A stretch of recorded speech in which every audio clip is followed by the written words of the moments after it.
Bonjour à vous tous, nous sommes très heureux de vous retrouver pour cette nouvelle émission. Nous allons vous parler des femmes dans le milieu du BTP. Alors oui, elles sont de plus en plus nombreuses, mais ont-elles pour autant trouvé leur place? Eh bien, nous leur avons donné la parole. Nous allons également vous faire découvrir un des plus grands chantiers de déconstruction en France. Et puis, vous n'aurez plus jamais froid sur vos chantiers avec 7 pays que nous avons testés pour vous dans ce nouveau magazine. Mais d'abord, comme chaque mois, notre zapping.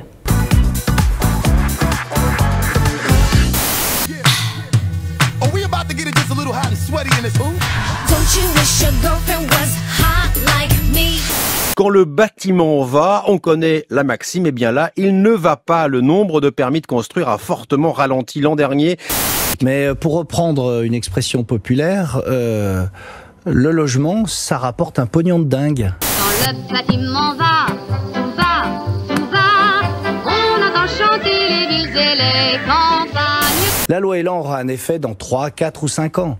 Mais en attendant, il faut bien continuer de pouvoir maintenir le marché parce qu'il y a une demande.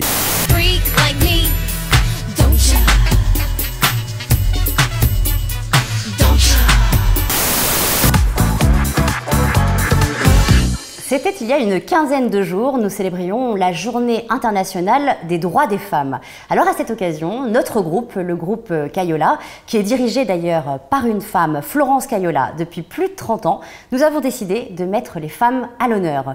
Quelle place occupent-elles dans le BTP, ces femmes, en 2019? Eh bien, pour en parler, figurez-vous que nous avons trouvé un documentaire de 1965. Ce documentaire, il s'intitule « Gisèle et le béton armé ». Alors Gisèle, c'est une des premières femmes qui a été ingénieure en travaux publics en France. Je vous propose qu'on le regarde ensemble. Oh, bah, parce que nous avons un métier pénible, très dur. Et puis, je ne vois pas une femme nous donner des ordres, nous faire voir comment on manie, par exemple, une pelle pour faire du mortier. Ça m'étonnerait, ça n'existe pas encore. Oui, par amour propre ou parce que vous pensez qu'elle ne peut pas le faire? Non, parce qu'elle ne peut pas.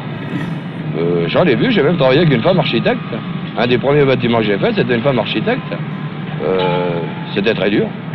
Je reconnais que c'était très dur. Je crois pas que ça soit vraiment la place d'une femme sur le chantier. Mais ça semblerait drôle, quoi, d'après moi. Parce que c'est pas le travail d'une femme. Je ne vois pas une femme dans le bâtiment. Parmi les hommes comme ça, ils s'amuseraient plutôt à regarder la femme, par exemple, que le travail. Que voulez-vous, une femme dans le bâtiment, c'est une chose qui est assez rare. Du point de vue physiologique, elles ont évidemment des moments où elles ne sont plus effectivement elles-mêmes. Et nous n'en avons que faire. À ce moment-là, elles sont extrêmement versatiles, extrêmement désagréables. Alors Alix Dupont, bonjour. Bonjour. Alors vous êtes ingénieur travaux au sein de la SAD. Est-ce qu'une femme sur un chantier en 2019, ça surprend encore? Quelque part oui, mais je pense beaucoup moins qu'en tout cas à l'époque de la vidéo. Mais on est quand même très peu et surtout sur le chantier en tant que manœuvre, pour moi je n'en connais pas, j'en ai jamais vu. Et par contre en direction de travaux, en encadrement, il y en a quand même un petit peu plus. Mais je pense que ce qui surprend, c'est qu'aujourd'hui les filles, en tout cas que de ma génération, sont des filles et s'assument en tant que filles sur chantier, donc mettent voilà, des jupes, des talons, des choses comme ça. Et ça parfois ça peut surprendre un peu, oui. Alors, trop fragile, trop féminine, hystérique, versatile, voilà ce qu'on entend un peu sur les femmes dans l'extrait que nous venons de voir. Donc c'est quand même un documentaire de 1965, donc il y a 54 ans. Françoise Mauvoisin, bonjour. Bonjour. Vous êtes grutière. Oui. Est-ce que ce genre de clichés, vous les entendez encore? On les sent, c'est pas dit si ouvertement, mais vraiment on le sent encore, oui. Bon, l'aspect fragile par exemple, oui, on veut toujours nous aider à porter des charges ou voire même des fois nous prendre les outils des mains. Un peu comme quelqu'un qui tient la porte, c'est complètement dépassé maintenant. Mais oui, ça existe encore. Un autre côté également que vous rencontrez souvent quand vous êtes sur un chantier, c'est le côté peut-être un peu paternaliste. Quelques hommes, pas tous évidemment, mais qui essayent de vous apprendre votre métier. Quand je travaille vraiment en cabine, oui. Au lieu de m'indiquer, par exemple, où il faut aller chercher la charge et où on doit aller la déposer, et ils vont tout m'expliquer. Ils vont dire avance ton chariot, tourne à droite, plus avance, descends, descends. Ils me donnent tous les détails. C'est un peu comme si, en conduisant une voiture, on me demandait de mettre ton clignotant, change de vitesse, etc. Ce qui est important, c'est le but, c'est pas le moyen. Alors, la Fédération française du bâtiment a dévoilé la proportion de femmes dans le secteur.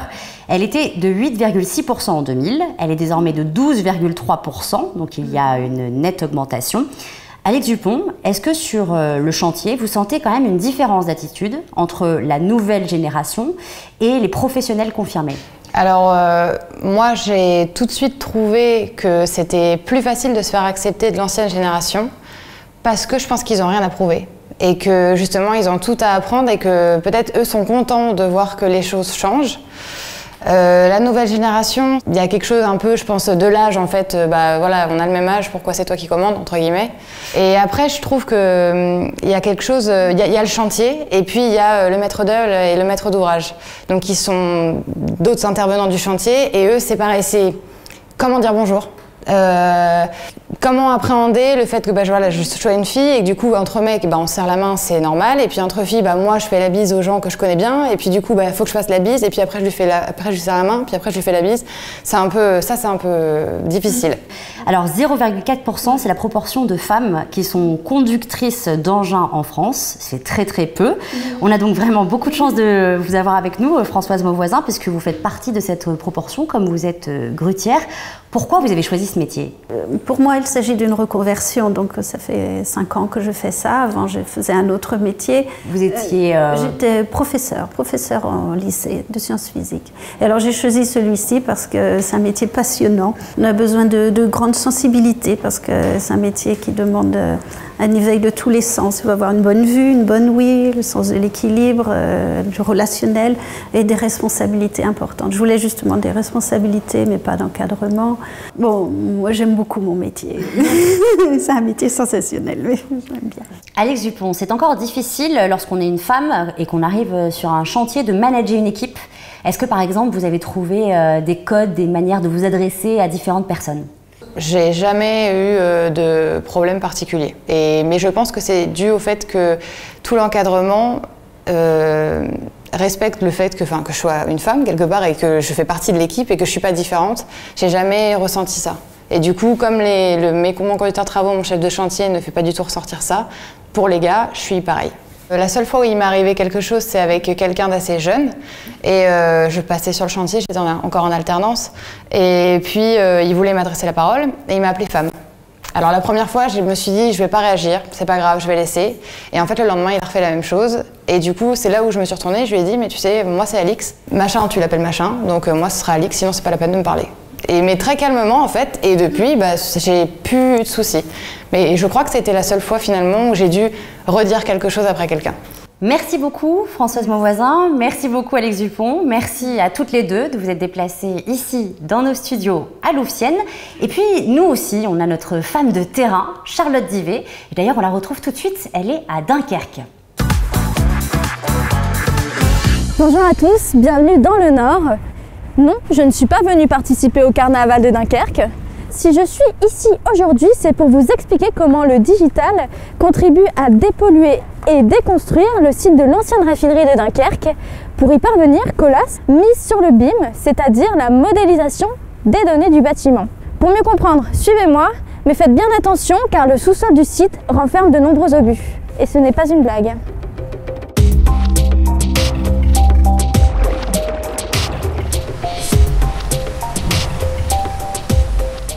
Le chantier de Dunkerque, c'est un chantier très compliqué, hein, puisqu'on est confronté à 90 ans d'histoire industrielle, donc on n'a pas la connaissance fine de tout ce qu'on peut trouver sur ce chantier, même si on a une bibliothèque de 60 000 plans. Alors nous avons découpé le chantier en 2 phases. Hein. Une phase, le désamiantage et déconstruction de tout ce qui est hors sol, et la deuxième phase, c'est gérer tout ce qui est dans le sol, y compris des structures enterrées. Les travaux de désamiantage sont aujourd'hui terminés aux 3/4. La phase de déconstruction a commencé mi-2018, un chantier à haut risque. Notre souci, c'est que le site a été bombardé à 3 reprises, hein, et donc il y a des bombes qui n'ont pas explosé et qui sont enfouies plus ou moins profondément sans qu'on sache où elles se trouvent. C'est pour ça qu'on a imposé à nos équipes de déconstruction de rien laisser tomber au sol de plus de 200 kg. Je peux vous dire que c'est une contrainte inhabituelle. Beaucoup de gens à Dunkerque s'attendaient à voir tomber la grande cheminée et savoir quand est-ce qu'elle tomberait. Elle ne tombera jamais puisqu'on la grignote par petits morceaux pour éviter ces chocs au sol.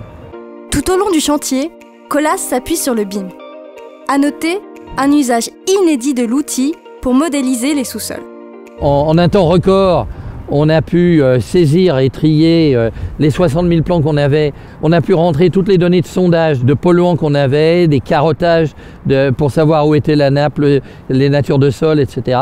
Là-dessus, on a développé des algorithmes pour faire les interpolations, pour faire des représentations, des scénarios et détecter ce qu'on appelle des clashs dans le BIM. Si nous avons ce qui pourrait être un chemin préférentiel, c'est une canalisation enterrée et une pollution détectée à un endroit, il faut se poser la question si la pollution n'a pas suivi la canalisation.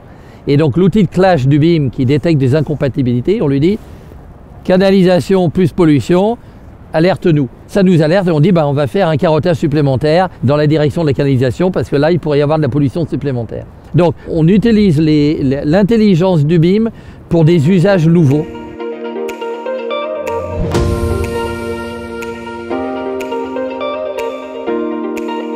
Je suis en train de me préparer un bon souvenir. Nous avons une station d'épuration des eaux qui, elle, était remplie de boue dégueulasse.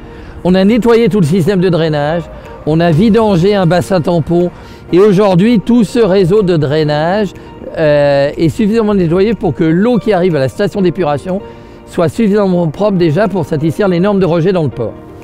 Et donc, le souvenir que je me prépare, c'est que j'ai promis que j'irai me baigner dans la station d'épuration des eaux cet été.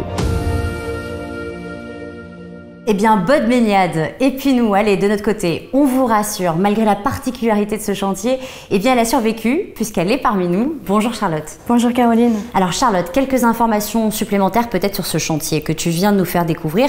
D'abord, est-ce qu'il y a des dates d'échéance? Les travaux de désamiantage devraient se terminer, si tout se passe bien, au 2e trimestre. En revanche, pour la déconstruction, Colas s'est fixé plutôt un objectif à la fin de l'année. Est-ce qu'on sait déjà ce que va devenir le site par la suite? Alors, il faut rappeler que le bassin dunkerquois a été très impacté par la fermeture de la raffinerie. Donc pour Colas, le but premier, c'est de restituer le site le plus rapidement possible pour une réindustrialisation. Peut-être qu'on y verra dans un futur proche des éoliennes. Pour l'heure, rien n'est arrêté. Colas s'est fixé 2021 pour libérer les premiers terrains. Merci beaucoup Charlotte. Merci Caroline. Pour vous, il n'a pas hésité à faire tomber la chemise et à braver le froid. On retrouve Sébastien qui, pour la brève du magazine, a testé ce mois-ci une veste un peu particulière et dans un endroit plutôt inattendu. Nous sommes aujourd'hui sur le parking d'un supermarché en Ile-de-France. Il fait pas chaud et si je porte ce débardeur, c'est pour tester ça. C'est un blouson de chez Milwaukee. Il est équipé d'une batterie de 5 zones chauffantes en fibre de carbone. Et nous, ce qu'on va voir tout de suite, c'est s'il tient chaud dans la chambre froide. Ça y est, je suis dans la chambre froide, il fait près de 0 degré. La veste est allumée, le petit bouton rouge là l'indique. Les zones de chauffe sont en route. C'est parti pour le test.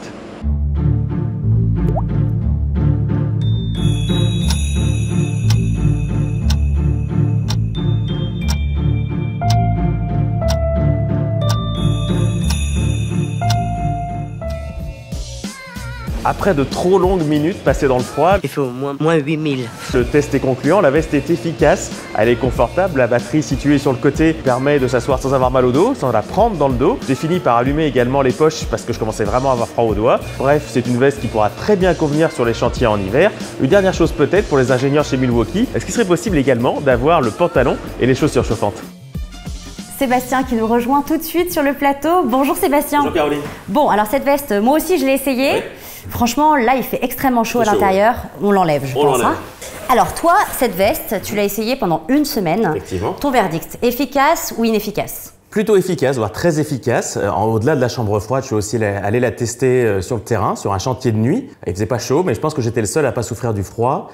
Donc ça marche. Peut-être un petit bémol, à l'intérieur c'est de la polaire, avec certains vêtements ça peut faire l'électricité statique et pour certaines professions c'est à prendre en compte. Bon mais Sébastien, merci beaucoup. Je t'en prie. Charlotte, merci beaucoup. C'est la fin de cette émission, merci à vous tous de l'avoir suivi. On se retrouve le mois prochain avec un nouveau sommaire et puis d'ici là, très bon chantier à vous tous.